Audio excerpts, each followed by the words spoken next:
There is something this generation has lost. Something so simple. We are now blinded by all the short form reels and shorts that fuel our dopamine and distract us from everything we do. We have become oblivious to what truly matters. I'll tell you a story. The first time I remembered going to Shanghai was when I was 6 years old. I remember vividly that I vomited 3 times on that Air China A330. Feeling like dying on the taxi to my grandparents' home, I basically woke up the next day in a new bed and new ceiling. A rather musty Chinese incense drifted in the air as I was greeted by my uncle, grandpa, and grandma. The scent I so fondly remember every time I go back. I remember the old cranky lift that would close its sliding door faster than anyone could react. And the park right next to our apartment was where I would play every day with my cousins during the usual 1 month stay every 2 years. It was basically what I called a home. Almost. Although I felt warm, loved, and comfortable with my relatives, it would be temporary, a short interlude, before having to go back here in Australia. Here in Australia, life will kick back in. Exam stress, thinking about what I want to do in the future. These thoughts will come back to the forefront of my mind and shroud everything else in like a veil of coldness. Everything feels much colder here. Although it's usually winter when we go back to Shanghai, it's midsummer in Australia and it's burning hot, yet there's this feeling of coldness that I can't get rid of, where the warmth that I felt back in Shanghai becomes distant and drawn thin. But why? My mom used to say to me, Mom and Dad, Grandma and Grandpa are the closest people to you will ever meet in your entire life. You will never have anyone else as close as us. She said, and I translate from Shanghainese, you young people are the richest people in the world. Rich not in money, but in family. Rich in having people you can trust fully. Rich in having friends. Rich in time. Rich in health. She said nothing can buy back these things, not even all the money in the world. People get distracted so much in trying to make more money in their youth, thinking that if they got enough money, then they will be happy. But they forget that in the process, by ignoring your family, friends, livelihood, and health, you lose something much more you can never get back fully.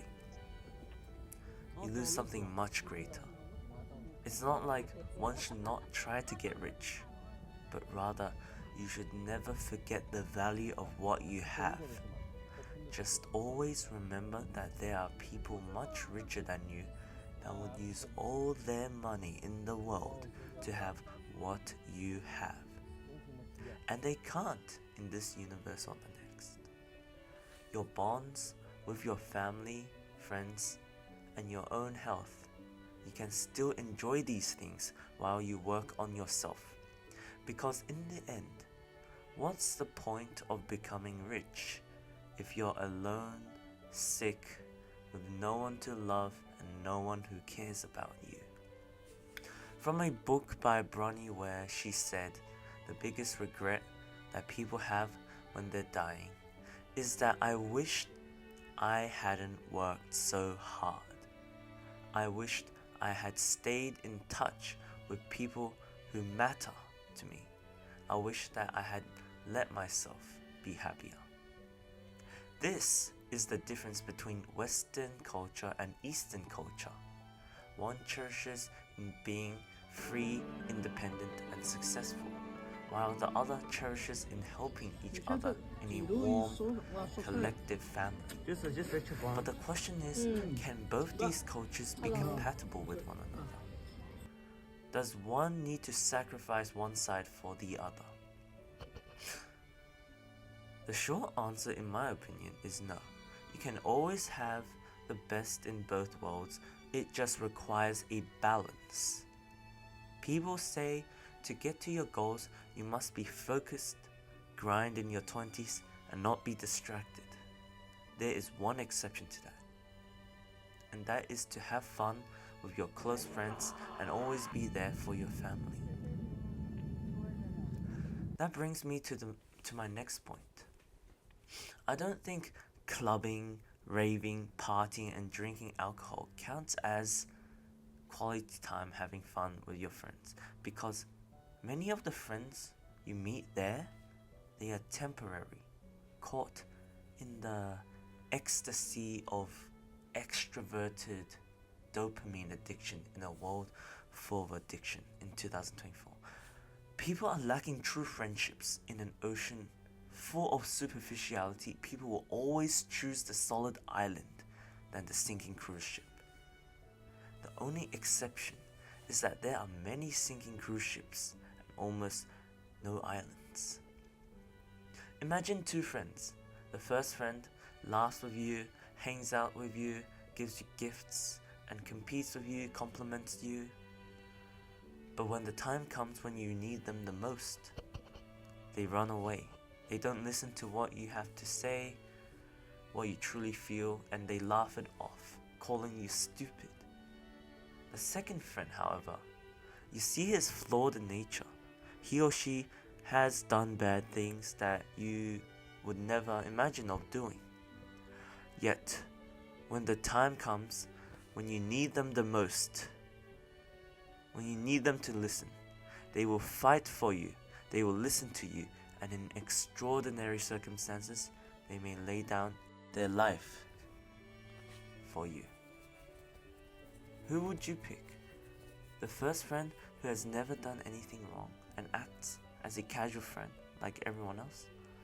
Or the second friend who's deeply flawed but will always be there when you need them the most? One sounds like your average friend, and one sounds like your dad. But tell me this, who will you meet more in this day and age? Friend 1 or friend 2? Definitely friend 1. And maybe some of your friend 1s are friend 2s, but you just don't know it yet. You just gotta find them as you hang out with them more, and maybe they will change as well. I don't mean you want someone to be deeply flawed. I mean that you gotta find someone truthful, someone you can see through and not hiding anything. In this day and age, everyone is hiding something from you. Everyone is wearing a mask. But a great friend can be someone who has taken their mask off for you only, and you accept them as who they really are. And even if they are a flawed person in the past, doesn't mean they are now. They may have learned from their mistakes. People are never one personality. We all change all throughout our lives, for the better or for the worst. But one should never judge based on one's past, but envision them based on who they try to become. And their current self is a gauge of how much progress they have achieved in becoming the person they try to become.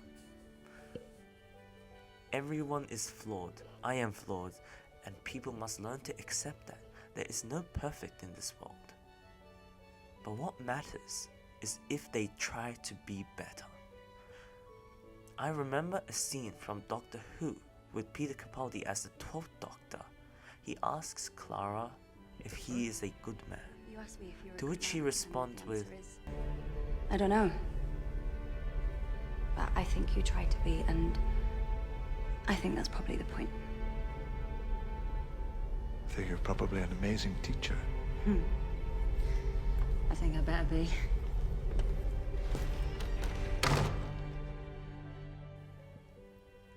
Back to my trips back to Shanghai. Why do I feel warm? It's not because of the place. It's because of my people, my family. We all make mistakes. We are all imperfect. But what counts is that when the time comes, I know that they will help me and I will do the same for them. And if you have a friend who you know for certain that he will help you in your darkest time, then you will truly find a gem in a sea of black rocks. Sure, personal growth and progress is very important, but being with your closest friends and family, helping, having fun, learning from what they have to say, understanding them, and most importantly, building your bond with them is just as important, and one does not achieve completeness without one or the other.